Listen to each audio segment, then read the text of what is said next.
Okay, welcome to a new episode of Nate's MMA Corner. I'm Nathan. If you watch my show, you're in my corner. Today's episode's a doubleheader. I'll just do two in one.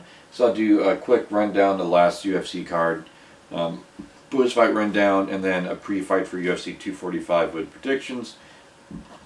Excuse me. So yeah, the last UFC card in the main event, we had Jairzinho Rozenstruik versus Alistair Overeem in the main event, and Rozenstruik won KO punch with 4 seconds left in the fight. Alistair, his inside of his cheek, or his cheek open, split open, and it was pretty brutal knockdown. There's a lot of debate, was he out, was he not out, should the ref stopped it, but I think it was justifiable. I mean, I don't want to see Alistair, take any more shots, or just it was a pretty brutal knockdown, and it looked like he was out for at least a second or two, which fighter safety, yeah. So Jairzinho, it looks like he'll be fighting Francis Ngannou next, and looks like that should be a great fight at heavyweight. Then in a catchweight bout at 120.5 pounds, we had Cynthia Calvillo versus Marina Rodriguez, and Cynthia Calvillo, I picked my pre-fight to win this, but I went to draw majority, and this was hard-fought fight, real close fight. I can see how there was, I think there was a 10-8 on some of the scorecards, but yeah, for one of the rounds. And yeah, Cynthia looked good. I believe it was round 2 or 3. She had what I would consider a 10-8 round, and then there was some controversy with the other rounds. But yeah, good fight overall. I enjoyed it. Both put on a good performance. Then also in the heavyweight division, we had Ben Rothwell versus Stefan Struve. TKO punches went for Ben Rothwell. 3 seconds left in round 2. Stefan Struve, wow, did not see that happening with him. I thought for sure he's going to walk away with at least a decision win, 29-28 over Ben Rothwell, or maybe finish Ben Rothwell in the 3rd round. But Ben Rothwell, he really needed to get back on track in this fight, and he did, and he won. Brutal finish. So good job, Ben Rothwell. Then in the women's bantamweight division, we had Aspen Lad versus Jana Konetskaya. This one shocked me because I thought I just didn't see it happening like this. Aspen Lad TKO punches round 3. 33 seconds in the 3rd round, and yeah, Aspen Lad really did her thing and looked good, and she bounced back from that loss to Jermaine. Then in the bantamweight division, we had Cody Stamen versus Song Yadong, draw majority. There's a lot of, this one was very controversial and upset a lot of people, because a lot of people had Cody winning the fight. I think Cody won 2 of the 3 rounds, and Cody should have won the decision. But yeah, it as I say, don't leave in the hands of judges. Then also in the bantamweight division, we had Rob Font versus Ricky Simone, and Rob Font won by decision unanimous. And yeah, the judge got this one right. Ricky Simone just he had some, good takedowns, but overall, I would say that Rob Font won at least 2 rounds out of the 3, and round 2 unanimous decision victory.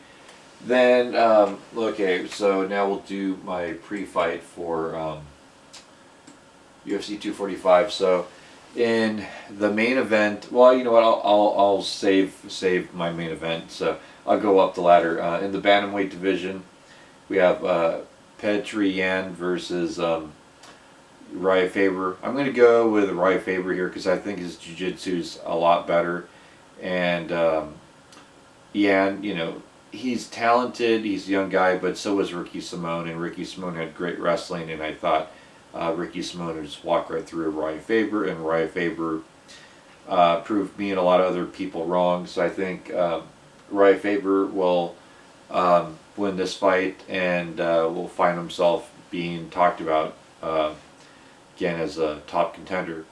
I'll say Ryan Faber wins by submission. I'll say maybe round 2. I could see a guillotine choke in round 2. Then in the bantamweight division, also we have Marlon Reyes versus Jose Aldo. I'm gonna go with I'm gonna go with round 3 knockout for Marlon Reyes on this one. I think Marlon Reyes is just on a whole another level at bantamweight. He's a true bantamweight, and I think Aldo is making a mistake by not going up to lightweight rather than either. Well, I think Aldo should either stay at featherweight or go up to lightweight rather than drop down 10 pounds to bantamweight. But here's his chance to prove me and a lot of other people wrong, right? Then in the women's bantamweight title fight, we have Amanda Nunes defending her bantamweight title against Germaine Duratimi. Germaine, former women's 145 pound champ in the UFC. I got to go with Amanda Nunes on this one. I'm going to say it's going to be very similar to the first fight. I'll say mid to late in the first round, Amanda Nunes gets full mount and just pounds her out and wins by knockout in the first round, TKO punches. That's my best guess. I think it's going to be very similar to the first fight. Because, you know, Germaine got better, but so is Nunes, and I think Nunes wants to take this to the ground and work ground and pound in submission attempts, but ultimately will win by ground and pound, I think. Then, in the featherweight division, we have Max Blessed Holloway versus Alexander Volkanovski, and you know what? Okay, so some people were asking me, who do you have in this one? And maybe it might be a surprise or not, but Alexander Volkanovski, I got him on this one because he demolished Chad Mendes, he demolished Aldo. This guy is a beast, and I think he's just going to put pressure with the wrestling and everything and put it all together, and he's unfazed, I think, in this fight because he's fought, you know, big names on big UFC cards, and so I don't see any sort of jitters going to this title fight, and Max Holloway's going in just looking to have another title defense, and I think Alexander's going to be a whole other story, and he's going to win. You know what? I'll say unanimous decision with takedowns. Dude, I'll say he gets takedowns in like 3 out of the 5 rounds, and then maybe has a good round in some other round. And so I could see this as like a 49-46 unanimous decision win for Alexander Volkanovski due to takedowns and just mixing things up. Then in the main event in the welterweight division, we have Kamaru Usman versus Colby Covington. And you know what? So some people already know this, but in case you don't, I think Kamaru Usman wins the first 2 rounds. Easily 10-9, and then I think rounds 3, 4, and 5 are going to be all Colby Covington. We got to look at this as, look, they're both great wrestlers, but Colby has overall the better wrestling, and yeah, he's looked better against the guys that Kamaru's fought, that Kamaru's also fought, and also Colby, I think, you know, he thrives in these big environments where everyone's hating him, booing him.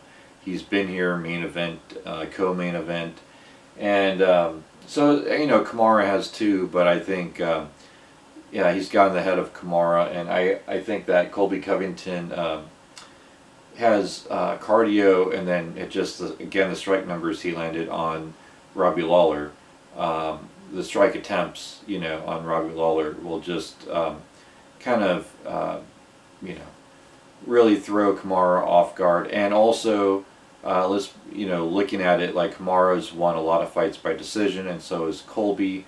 So I don't expect any big flashy knockout. That would be nice, but I'll be eating my words if I'm wrong on that one. And then submission, well, they've both lost by submission once in their career.